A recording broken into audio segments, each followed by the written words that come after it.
انتہائی عام مسئلہ 12 دفعہ سوال ہوا ہے کہ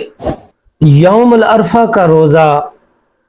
9 ذی الحج کو رکھا جائے گا، کیا 9 ذی الحج پاکستان کے مطابق 9 ذی الحج یا 9 ذی الحج سعودی عربیہ کے 9 ذی الحج کے مطابق روزہ رکھا جائے گا؟ پہلی بات تو یہ ہے، یہ بات ذہن نشین ہے کہ یوم العرفہ سے مراد میدان عرفات نہیں ہے، ہرگز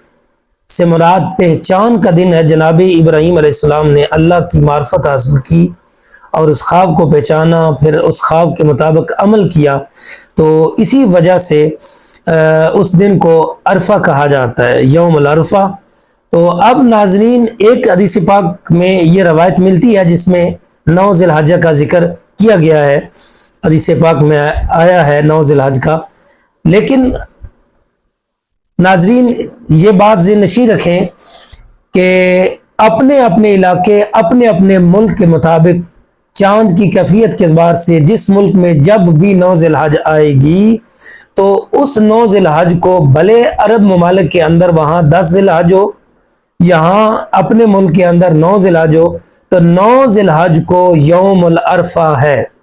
تو یوم العرفہ کے روزے کی بہت بڑی فضیلت ہے اور یہ سنت ہے، لیکن یاد رکھیے گا غیر حاجی کے لیے یہ سنت ہے۔ حجاج کرام میدان عرفات میں عرفہ کے دن روزہ رکھنا ان کے لیے مکروہ ہے، وہ روزہ نہیں رکھتے، ان کے لیے جائز نہیں۔ البتہ جو غیر حاجی ہے اس کے لیے یوم العرفہ کا روزہ